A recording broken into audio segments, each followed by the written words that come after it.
పావురం ఏదో ఒక 25-30 పావురాలు కలిపి అడవిలో తిరుగుతుంటే కింద నూకలు ఉంటాయి, వాటి మీద వల ఉంది, వాటికి తెలియదు. ఆ నూకల కోసం అక్కడ వాలాయి, తీరా వాలాక ఆ వలలో చిక్కుకుపోయాయి మొత్తం. అప్పుడు ఏడుస్తూ ఉంటాయి. అక్కడికి ఆ చిత్రగిరుడు చెబుతాడు, కింద నూకలు ఉన్నాయని వాలకండి, వల ఉందేమో గమనించండి అంటే, నువ్వు ముసలాడివి, నువ్వు ఎలాగ చెబుతూ ఉంటావు, పని లేక వృద్ధుల బుద్ధులు సంచలింపవే అని. శుభ్రంగా నూకలు కనపడుతుంటే వాళ్ళంటావు తినేద్దాం ముందు, తర్వాత చూసుకుందాం, చెడికావేశం అంటే అదే అని కిందకి దిగే అన్నీ వాళ్ళలో చిక్కుకున్నాయి. అప్పుడు మళ్ళీ ఉపాయం చెప్పింది ఈ చిత్రగిరివుడు. ఇప్పుడు ఏం చేయాలని వాడిని అడిగి, మొన్న నేను చెప్తే విన్నారా మీరు? పాపం ఆ చిత్రగిరివుడు ఎటువంటి వాడు అంటే, మన కారులో అప్పుడప్పుడు మోగుతూ ఉంటుంది చూడండి, ఈ లొకేషన్ పెట్టగానే ఆఫ్టర్ 200 meters టేక్ లెఫ్ట్, వీడు లెఫ్ట్ తీసుకోడు, రైట్ తీసుకుంటాడు. It's okay, now 600 meters take right. దానికి ఎంత ఓపిక ఉందో ఈ చిత్రగిరివుడికి అంత ఓపిక ఉంది. నేను ఆ మిషన్ వింటూ ఉంటాను, ఒక్క తిట్టు తిట్టదు, వేధవోపం చేసే ఉంటుందేమో అని చూస్తాను. ఇప్పుడు ఆఫ్టర్ 200 meters టేక్ లెఫ్ట్ అన్నప్పుడు లెఫ్ట్ తీసుకోడు వీడితో మాటల్లో పడి మర్చిపోయి ముందుకు వెళ్ళిపోతాడు. ఇప్పుడు it's okay, now you can after 600 meters take right. ఇప్పుడు అంటే ఏమిటి అర్థం? ఏడిచింది ఏదో ఏడిచే వేధవ, ఇప్పుడైనా నేను చెప్పినట్టు ఏడు. దానికి ఎంత ఓపిక ఉందో ఈ చిత్రగిరివుడికి అంత ఓపిక ఉంది. వాడు మాట వినలేదని కోపం లేదండి, పోన్లే ఓ పని చేద్దాం, అందరం కలిసి ఎగురుదాం, ఐకమత్యమే మహాబలం, అదో కథ. ఆ బలంతో ఎగిరాడు. ఎగిరిన తర్వాత మళ్ళీ అతనికి ప్రాణమిత్రుడు హిరణ్యకుడు అని ఒక ఎలుకున్నాడు, అక్కడికి వెళ్ళాడు. వాళ్ళ కొరకాలగా ఆ ఎలుక కన్నం దగ్గరికి వెళ్ళాక ఆ హిరణ్యకుడు ప్రాణమిత్రుడు వచ్చాడు కదా, ఆనందంగా వచ్చి చిత్రగిరుడిని మెడ కౌగులించి చూసుకుని, బాగున్నావా, మీ ఆవిడ బాగుందా, పిల్లలు బాగున్నారా, ఇంగ్లీష్ మీడియమా తెలుగు మీడియమా, ఏం చదువుతున్నారు, ఏదో పావురం మీడియంలో నీకెందుకు అన్నాడు ఆయన.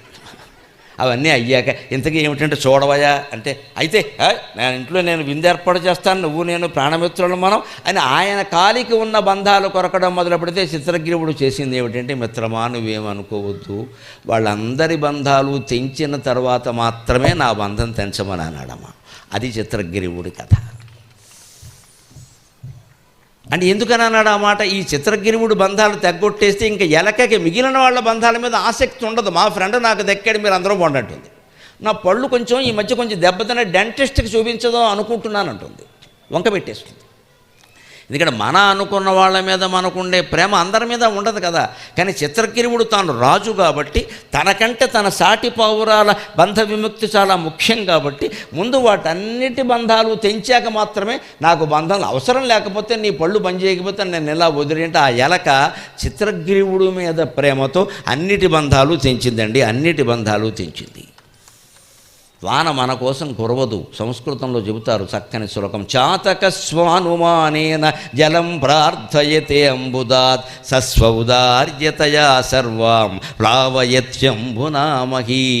చాతక పక్షి అని చిన్న పెట్ట ఉంటుంది, వానకోయిల అంటారు తెలుగులో దాన్ని, వానకోయిల. అది వాన నీళ్లు తాగి బతుకుతుంది. దానికి ఇంటికి ఇంకా స్విగ్గీ జొమాటో వాళ్ళు ఎవరూ రావట్లేదు.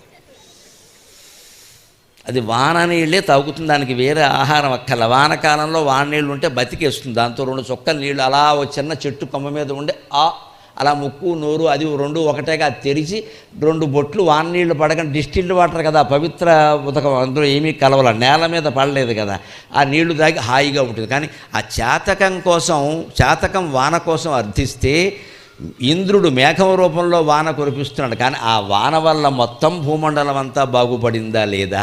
కోరింది చాతక పక్షి, కానీ భూమండలానికి మొత్తం ప్రయోజనం కలిగిందా లేదా? కోరింది చిత్రగ్రీవుడు, కానీ పావురాలన్నిటికీ ప్రయోజనం కలిగింది. మన బతుకు వల్ల సమాజానికి ప్రయోజనం కలగాలి, సమాజానికి ప్రయోజనం కలగాలి.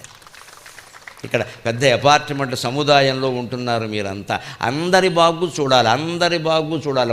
మన ఏసీ వాటర్ పట్టుకెళ్ళి పక్కకు వదిలేసి పోతే పోతారు మాకు అంతే అంటే, నువ్వు పక్కబడేమయ్యాడు, వాడి కిటికీ మీద పడ్డాయి.